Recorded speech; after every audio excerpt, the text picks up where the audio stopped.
ఓం శ్రీరామచంద్ర పరబ్రహ్మణే నమః. ఓం నమో వశిష్ఠ విశ్వామిత్ర వ్యాస వాల్మీకి సుఖాదిభ్యః. ఓం శుక్లాంబరధరం విష్ణుం శశివర్ణం చతుర్భుజం ప్రసన్నవదనం ధ్యాయేత్ సర్వవిఘ్నోపశాంతయే. ఓం నమో బ్రహ్మాదిభ్యో బ్రహ్మ విద్యా సంప్రదాయ కర్తృభ్యో వంశ ఋషిభ్యో మహద్భ్యో నమో గురుభ్యః. ఓం శ్రీరామో రామభద్రశ్చ రామచంద్రస్య శాశ్వతః రాజీవలోచన శ్రీమాన్ రాజేంద్రో రఘుపుంగవః. శ్రీ యోగ వాసిష్టము ఉత్పత్తి ప్రకరణము. దేవదేవుడైన శ్రీ వశిష్ఠ దేవుడు ఏమని చెప్తూ ఉన్నారు అంటే, ఈ పరమాత్మునితో ఏకత్వము అనేటువంటిది కేవలము జ్ఞానయోగం వల్ల మాత్రమే లభిస్తుంది. ఇతరములైనటువంటివి క్లేశకరాలే, కష్టాలనే కలిగిస్తూ ఉంటాయి, కానీ కర్మ మొదలైన అనుష్ఠానాదుల వలన ఇది ఎప్పటికీ లభించదు. ఈ సంసార భ్రమ మృగతృష్టయందు జలభ్రమ వంటిదే. ఈ భ్రమను శాంతింపజేసేటువంటి ఉపాయము కేవలము తత్వజ్ఞానము ఒకటి మాత్రమే అని నిరూపించబడింది. కాబట్టి జ్ఞానముగాక ఇతరములైనవి అందుకు సాయపడజాలనే జాలవు. ఎలా అంటే మృగతృష్ణ జలభ్రాంతి నివారణమునందు ఈ విషయము నిరూపించబడింది. ఏమని? ఇది జలము కాదు, కేవలము ఎండమాములే అని. ఈ ఆత్మప్రాప్తి కూడా సంసార భ్రాంతి నివారణ కార్యములందు జ్ఞానము అనుష్ఠానము తప్ప మరొకటి, జ్ఞానానుష్ఠానము తప్ప మరొకటి ఏది ఉపయోగింపబడదు అని చెబుతూ, నహ్యేష దూరేనాభ్యాసేన లభ్యో విషమేన చ స్వానందాభాస రూపోసౌ స్వదేహాదేవ లభ్యతే. ఈ పరమాత్మ దూరంగా ఉంటాడా అంటే కాదు, నికటస్థుడు కాదు అంటే దగ్గరగా కూడా ఉండడు. సులభంగా ఉంటాడా? అది కాదు. పోనీ దుర్లభమా పరమాత్మ పదాన్ని పొందడానికి అంటే అది కాదు. స్వానంద ప్రకాశ రూపమైనటువంటి బ్రహ్మమును మరి నిజ శరీరమునందే లభింపజేసుకోవచ్చు అని చెబుతూ, ఈ ఆత్మ దూరమునా లేదు, సమీపమునా లేదు. ఇది లభ్యం కాకపోవడము కాదు, ఇది సులభంగా లభ్యమవుతుంది అని కాదు. విషమ ప్రదేశమునందు లేడు. స్వానంద ప్రకాశ రూపమైనటువంటి ఈ ఆత్మ మనుజునికి ఎవరి వారి శరీరము నుండి లభిస్తూ ఉన్నది. కించిన్నాపకరోత్యత్ర తపోదాన వ్రతాధికం స్వభావమాత్రే విశ్రాంతి మృతే నాత్రాస్తి సాధనం. తపస్సు, దానము, వ్రతాదులు ఏ ఒక్కటి కూడా ఈ తత్వజ్ఞానాన్ని మరి వనగూర్చుకోవడానికి సాయం చేయదు. ఎలా అంటే స్వస్వరూపమున నిల్చడమే, వేరొక ఉపాయం లేనే లేదు. ఈ స్వస్వరూపం యందు వాడు నిలబడి ఉండడం తప్ప పరమాత్మ తత్వాన్ని పొందాలి, తత్వజ్ఞానాన్ని గుర్చి పొందాలి అన్నప్పుడు వాడికి తపో దాన వ్రతాదులతో ఏ ఒక్కటి కూడా అది ఉపయోగించదు. మరొక ఉపాయం లేనే లేదు. ఎవరికైనా తన యందు తను నిలిచి ఉండడమే అని చెబుతూ, సాధు సంగమ సత్యాస్త్ర పరతైవాత్ర కారణం సాధనం బాధనం మోహజాలస్య యద కృత్రిమం. సాధు సంగమ సత్యాస్త్రాలే మోహజాలను నాశనమునర్చుటకు అనువైన ఉపాయాలు. వీటి వలననే స్వాభావికమైనటువంటి తత్వజ్ఞానము లభిస్తుంది. సాధు జన సాంగత్యము మరి సత్యాస్త్రం యొక్క అధ్యయనము, ఇవి ఎల్లవేళలా కూడా మోహజాలాన్ని నశింపజేసేస్తుంది. చేయడానికి ఇవి మాత్రమే ఉపాయ మార్గాలు. వీటి వలన తప్ప సహజమైనటువంటి తత్వజ్ఞానము దేని ద్వారా కూడా లభించదు. ఏ విధంగా సాధుజన సాంగత్యము సత్యాస్త్రములందు తత్పరుడై ఉండడమే జ్ఞానప్రాప్తికి, దాని ద్వారా ఆత్మప్రాప్తికి కారణమై ఉన్నది. మరి అకృత్రిమమైనటువంటి ఆత్మ యొక్క మరి ఇది నిత్య సిద్ధము అయినటువంటి ఆత్మ యొక్క సాక్షాత్కారమే సంసార మోహజాలాన్ని తొలగించి వేస్తుంది. అయం సదేవ ఇత్యేవ సంపరిజ్ఞాన మాత్రతః జంతోర్న జాయతే దుఃఖం జీవన్ముక్తత్వమేతి చ.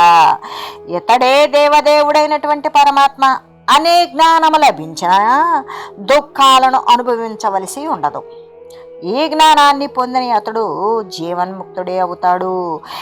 ఈతనే దేవాది దేవుడైనటువంటి పరమాత్మ అనేటువంటి జ్ఞానము లభించితే తప్ప దుఃఖాలను అనుభవించకుండా ఉండవచ్చు. ఈ జ్ఞానాన్ని పొందినప్పుడు మాత్రమే వాడు జీవించి ఉండగానే వాడు ముక్తత్వాన్ని పొంది ఉంటాడు. ఈతడే ఆత్మదేవుడు అని ఎరగడం అంటే సాక్షాత్కరించుకోవడం మాత్రము చేత జీవునికి ఇక ఎటువంటి దుఃఖము కూడా కలుగకుండా ఉంటుంది. అంతేకాదు అతడు జీవన్ముక్తిని కూడా పొందుతాడు అని శ్రీ వశిష్ఠ దేవులు తెలియజేయగా శ్రీరాముడు ఇలా అంటూ ఉన్నాడు. సంపరిజ్ఞాత మాత్రేణ కిలా నేనాత్మన ఆత్మన పునర్దోషాన బాంధంతే మరణాధ్యాహ కదాచన దేవదేవో మహానేశ కుతో దూరాదవాప్యతే తపసాకేన తీవ్రేణ క్లేశేన కియతాధవా. ఏ విధంగా అంటున్నాడు శ్రీరాముడు? ఆత్మయోగమున ఆ పరమాత్మని తెలుసుకునినా ఒకవేళ తెలుసుకున్నప్పుడు పరమాత్మతత్వాన్ని జననము మరణము మొదలైనటువంటి దోషాలు తొలగిపోతాయి అని మీ మాటల వలనే నేను గ్రహించాను మునీశ్వర. కానీ ఈ దేవదేవుని ఏ కఠోర తపోనుష్ఠానాల చేత ఆచరించితే మనం తొందరగా పొందగలము దానిని గురించి తెలియజేయండి అని అనగా శ్రీరాముడు ఏ విధంగా అన్నాడు? ఓ మునీంద్ర, ఆత్మను ఎరగడం మాత్రం చేత జీవుని మరలా కూడా ఈ జనన మరణ క్లేశాలు ఏవైతే ఉన్నవో అవి ఎప్పటికీ బాధింపకుండును. అయితే సరే గాని మహనీయుడగు ఆ దేవదేవుడైన ఆత్మ ఏ తపస్సు చేత లేక ఎట్టి తీవ్రమైన క్లేశము చేత శీఘ్రముగా పొందబడతాడో తెలియజేయండి, ప్రార్థిస్తున్నాను అని ప్రార్థించగా శ్రీ వశిష్ఠ దేవులు ఇలా చెప్తూ ఉన్నారు. స్వపౌరుష ప్రయత్నేన వివేకేన వికాసినా సదేవో జ్ఞాయతే రామ న తపః స్నాన కర్మభిః. శ్రీ వశిష్ఠులు అంటూ ఉన్నారు, రామ, పురుషుడు తన పౌరుష బలమున వివేకము అనే ఉపాయాన్ని ఆశ్రయించి బ్రహ్మ సాక్షాత్కారాన్ని వనర్చుకుంటూ ఉన్నాడు. తపస్సు స్నానము అనుష్ఠానాలతో ఏమాత్రము పని లేదు. ఏమని చెప్పాడు? ఓ రామ, శ్రీ వశిష్ఠులు చెప్తూ ఉన్నారు, ఓ రామ, శ్రవణ మననాది ఉత్తమ వివేక రూపమైనటువంటి వివేకము అన్నప్పుడు శ్రవణము మననము నిధిధ్యాసనము అనే ఉత్తమమైనటువంటి క్రియల ద్వారానే వివేక రూపమైనటువంటి స్వకీయ పురుష ప్రయత్నము చేతనే ఆ ఆత్మదేవుడు ఎరగబడుతున్నాడు. కానీ తపస్సు మొదలైనటువంటి స్నానాది ధ్యానాది కర్మలచే మాత్రము కానే కాదు అని తెలియజేస్తూ రాగద్వేష తమః క్రోధ మదమాశ్చర్య వర్జనం వినా రామ తపోదానం క్లేశయేవ న వాస్తవం. రామా, కామము క్రోధము మోహము మదము లోభము మాశ్చర్యము వర్జించడమే ముఖ్యమైనటువంటిది. తపస్సు దానాదులు ఇబ్బందికరాలే మాత్రమే, అవి ఫలాన్ని అంతగా ఇవ్వవు అని చెబుతూ ఉన్నాడు. ఓ రామచంద్ర, రాగము ద్వేషము తమస్సు క్రోధము ఏ అర్షడ్వర్గాలైతే ఉన్నవో కామక్రోధ లోభ మోహ మదమశ్చరాలు అనేటువంటి వీటిని వదిలిపెట్టకపోతే తపస్సు వల్ల కానీ దానాదుల వల్ల కానీ అవి చేయడం వల్ల కష్టమే తప్ప వాస్తవమైనటువంటి సాధనము కానేరదు అని తెలియజేస్తూ రాగాద్యుపగతే చిత్తే పంచయిత్వా పరం ధనం యదజ్యతే తస్య దానాద్యస్తార్థాస్తస్య తత్ఫలం. రాగము ద్వేషాలకు లోబడి పరులను వంచి ఆర్జించిన అంటే సంపాదించినటువంటి దానిని దానం చేసినప్పటికీ కూడా అది అసలు ఆ ధనం ఎవ్వరిదో అతడే దాని ఫలాన్ని పొందుతాడు. కానీ దానం చేసినటువంటి వాడు ఆ ఫలితాన్ని పొందడు. ఎందుకు అంటే అది తన కాయ కష్టంతో తను సంపాదించినటువంటి ధనము కాదు కాబట్టి. రాగాద్యుపహతే చిత్తే వ్రతాది క్రియతే చేత్ తద్దంబః ప్రోచ్యతే తస్య ఫలమస్తి మనాంగ్నచ. రాగద్వేషాలకు లోబడి ఆచరించేటువంటి వ్రతములు మొదలైన సత్కార్యాలు డాంబికాలే అనబడుచూ ఉన్నవి. ఇట్టి కార్యాలకు ఫలము ఇసుమంత కూడా ఉండదు అని చెబుతూ తస్మాత్ పురుష ప్రయత్నేన ముఖ్యమౌషధమహరే సత్యాస్త్ర సజ్జన సంగౌ సంస్కృతి వ్యాధినాశినౌ. అందువలన మిక్కిలిగా ప్రయత్నించి సంసార వ్యాధికి మహా ఔషధములైనటువంటి సాధు సంగమ సత్యాస్త్రాలను మాత్రమే సంపాదించు, దానినే అనుసరించు అని చెబుతూ మరి కాబట్టి పురుష ప్రయత్నము చేత సంసార వ్యాధిని నశింపజేయునవి అయినా ఏ ఉపాయాలున్నవో సత్యాస్త్ర అధ్యయనము, సజ్జన సాంగత్యము, ఇవే ముఖ్యమైనటువంటి ఔషధాలు. వీటిని సంపాదించు. అత్రైక పౌరుషం యత్నం వర్జయిత్వే తరాగతి సర్వదుఃఖ క్షయప్రాప్తౌ నకాచిదుపపద్యతే. దుఃఖములు అన్నింటినీ కూడా రూపుమాపాలి, నశింపచేయాలి అనుకునేవాడు మరి అంటే మోక్షముని పొందాలి అని కోరేటువంటి వాడు, రాగము మొదలైన మరి వాటిని వ్యాధులను ఉపశమింపజేయగోరేటువంటి వాడు, వీడు గట్టిదైన తనదైనటువంటి స్వకీయమైన ప్రయత్నము చేత తప్ప మరొక ఉపాయము అనేటువంటిది లేదు. ఈ పురుష ప్రయత్నము చేతనే దుఃఖాలను రూపుమాపుకోగలడు, మోక్షాన్ని పొందగలడు, రాగద్వేషాలను కూడా ఉపశమింపజేయగలడు. వీటన్నింటికి ఈ యొక్క స్వకీయమైనటువంటి ప్రయత్నము, సాధుజన సాంగత్యము, సత్యాస్త్ర అధ్యయనము తప్ప మరొక ఉపాయం లేనే లేదు. శృణు తత్పౌరుషంకి దృగాత్మా జ్ఞానస్య లబ్ధయే ఏన సామ్యత్య శేషేణ రాగద్వేషౌ విసూచిక. రమా, పౌరుషమున తత్వజ్ఞానము లభించు రీతి నేను చెబుతాను విను. దీని వలన రాగము, ద్వేషము, విశూచి వ్యాధి పూర్తిగా నశించిపోతూ ఉంటుంది. ఏ విధంగా అంటే ఇట్టి సత్యాస్త్రాది సంపాదన రూపమైనటువంటి పురుష ప్రయత్నం ఏదైతే ఉంటుందో అది తప్ప సర్వ దుఃఖ వినాశం కొరకు వేరొక ఉపాయము లేనే లేదు. రామా, పౌరుషమున అంటే ప్రయత్నంతో మాత్రమే తత్వజ్ఞానము లభిస్తుంది. ఆ పద్ధతి ఏంటి అనేది నేను తెలియజేస్తాను. దీని వలన రాగద్వేషాది విశూచి వ్యాధి అనేటువంటిది శాశ్వతంగా నశించిపోతుంది.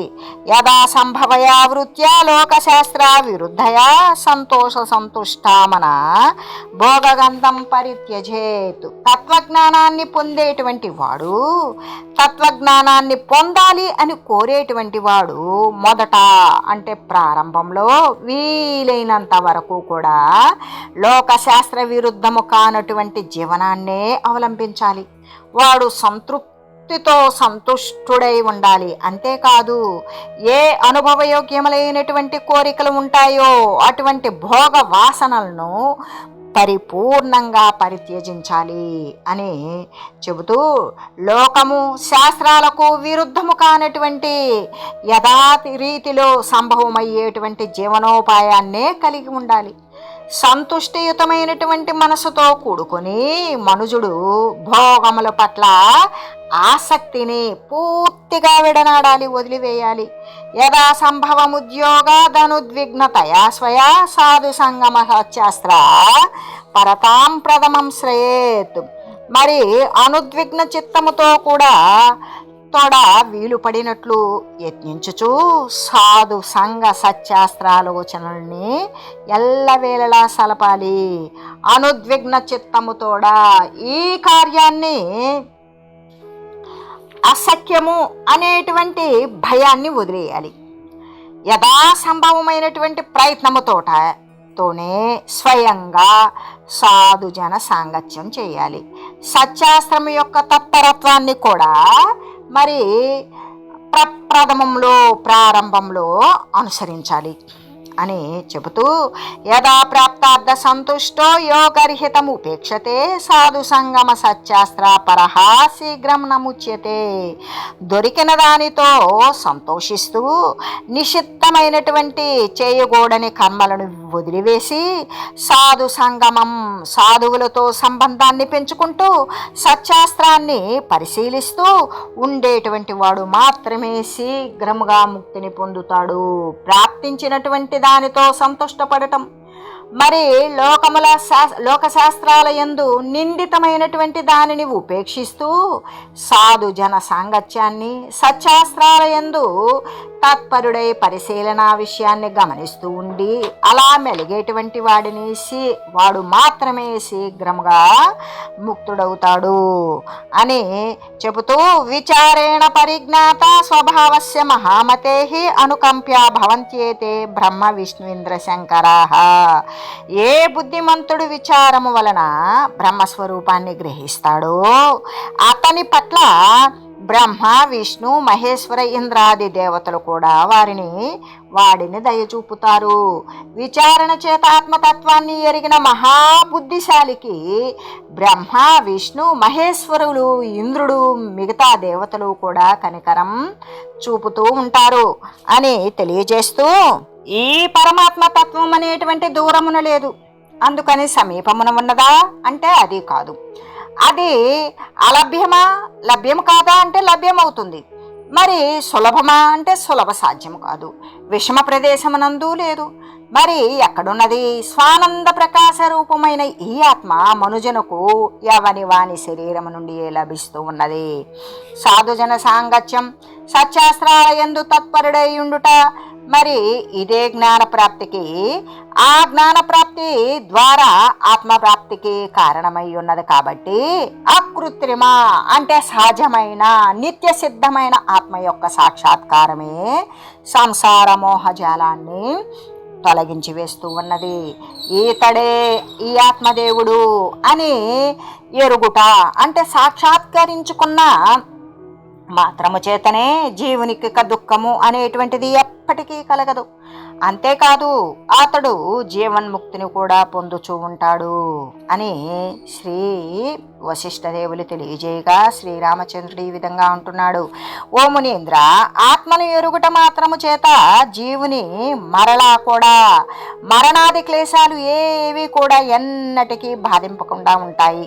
అది సరే, కానీ మహనీయుడకు ఆ దేవదేవుడైన ఆత్మ ఏ తపస్సు చేత లేక ఎట్టి తీవ్రమైన క్లేశము చేత, కష్టము చేత శీఘ్రంగా పొందబడతాడో తెలియజేయండి స్వామి అని ప్రార్థించగా, శ్రీ వశిష్ఠదేవులు ఏమంటున్నారు అంటే, ఓ రామచంద్ర, శ్రవణము, మననము మొదలైనటువంటి ఉత్తమమైన వివేక రూపమైన స్వకీయ పురుష ప్రయత్నం ఏదైతే ఉంటుందో దాని ద్వారానే ఈ ఆత్మదేవుడు ఎరగబడుచూ ఉన్నాడు.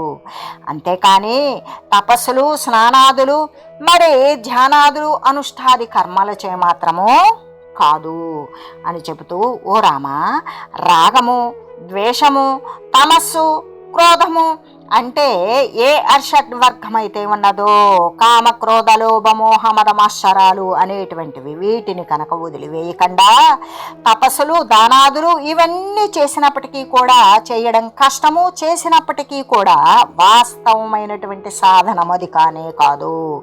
కాబట్టి వారిదైనటువంటి స్వకీయ పురుష ప్రయత్నము చేత సంసార వ్యాధిని నశింపజేయాలి అనేటువంటి మార్గాలు ఏవి అంటే, సత్శాస్త్ర అధ్యయనము, శాస్త్రానుసారమే వాడు అనుసరించడం, సజ్జన సాంగత్యము, సాధు మహనీయుల యొక్క సేవాభాగ్యాన్ని పొంది ఆ రెండు మాత్రమే ముఖ్యమైన ఔషధం. ఏది? ఈ సంసారము అనేటువంటి వ్యాధిని నివారించుకోవాలి అంటే ఇదే ముఖ్యమైన ఔషధం, దీన్నే సంపాదించుకోవాలి. ఇట్టి సత్యాస్త్రాది సంపాదన రూపమైనటువంటి పురుష ప్రయత్నము తప్ప సర్వ దుఃఖ వినాశనానికి కూడా వేరొక ఉపాయం ఏదైనా ఉన్నదా అంటే మరొకటి లేనే లేదు. లోక శాస్త్రాలకు విరుద్ధము కానటువంటి యథాసంభవమగు జీవనోపాయాన్ని కలిగి, అంటే ఏది ప్రాప్తిస్తే దానినే అనుభవిస్తూ నిత్య సంతుష్టుడై అటువంటి జీవనాన్ని కలిగి ఉన్నటువంటి వాడు, ఆ సంతుష్టియుతమైనటువంటి మనస్సుతో కూడుకొని మనుజుడు భోగముల పట్ల అభినివేశాన్ని, ఆసక్తిని పూర్తిగా వదిలేసేయాలి. ఈ కార్యము అసఖ్యము అను, ఇది నేను చేయలేను, ఇది సఖ్యము కాదు అనే భయాన్ని వదిలేయాలి. మరి యథాప్రాప్తమైనటువంటి ప్రయత్నముతోడా తనకి స్వయముగా సాధుజన సాంగత్యాలను సత్యాస్త్ర తత్పరత్వాన్ని ప్రప్రథమములో ఆశ్రయించాలి.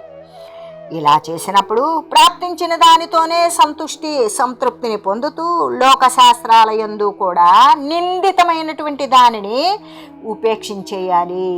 లోకములో యందు శాస్త్రమునందు ఏది నిషిద్ధము అని చెప్పబడి ఉన్నదో దానిని వదిలివేయాలి. దాని పట్ల ఉదాసీనత వహించి ఉండాలి. సాధుజన సాంగత్య సత్యాస్త్రాల యందు తత్పరుడై మెలగేటువంటి వాడు శీఘ్రముగా ముక్తి తత్వాన్ని పొందుతాడు. విచారణ చేత ఆత్మతత్వాన్ని ఎరిగిన మహాబుద్ధిశాలికి మరి అటువంటి బుద్ధి కలిగినటువంటి వాడికి బ్రహ్మ విష్ణు మహేశ్వరుడు ఇంద్రుడు మొదలైనటువంటి దేవతలు కూడా కనికరాన్ని జాలిని చూపిస్తూనే ఉంటారు. వారిపై దయను కలిగి ఉంటారు. దొరికినటువంటి దానితో సంతోషిస్తూ నిషిద్ధమైన కర్మలు వదలవలసిన వాటిని వదిలేసి సాధుజన సాంగత్యము, సాధుజనుల యొక్క సేవ, సత్యాస్త్రముల యొక్క అనుశీలన అనువర్తి అయి ఎవరైతే ఉంటారో వారు మాత్రమే శీఘ్రముగా ముక్తిని పొందుతారు. ఏ బుద్ధిమంతుడైతే ఈ విచారము వలన బ్రహ్మస్వరూపాన్ని గ్రహిస్తాడో అతని పట్ల బ్రహ్మ విష్ణు మహేశ్వరి ఇంద్రాది దేవతలు కూడా దయ చూపుతూ ఉంటారు అని శ్రీ వశిష్ఠ దేవులు తెలియజేశారు. అంతేకాదు దేశేయం సుజన ప్రాయ లోకాః సాధుం ప్రచక్షతే సవిశిష్టః ససాధు స్యాత్తం ప్రయత్నేన సంశ్రయేద్. 10 మంది మంచివారు అనగా శృతులు స్మృతులు నిష్ఠాపరులు ఎవనిని వీడు సాధు పురుషుడు అని పేర్కొంటారో అతడే నిజమైనటువంటి జ్ఞానము వైరాగ్యము మొదలైనటువంటి విశిష్ట గుణాలతో కూడిన సాధు పురుషుడు. ఇట్టి వానిని పరమ ప్రయత్నముతో నువ్వు ఆశ్రయించు నాయన అని తెలియజేస్తూ ఓం మంగళం శ్రీ గురుదేవాయ మహనీయ గుణాత్మనే సర్వలోక శరణ్యాయ సాధురూపాయ మంగళం. ఓం మంగళం కోసలేంద్రాయ రామాయ రామభద్రాయ చక్రవర్తి తనూజాయ సార్వభౌమాయ జానకీ వల్లభాయ శ్రీరామచంద్రాయ మంగళం. ఓం తత్సత్.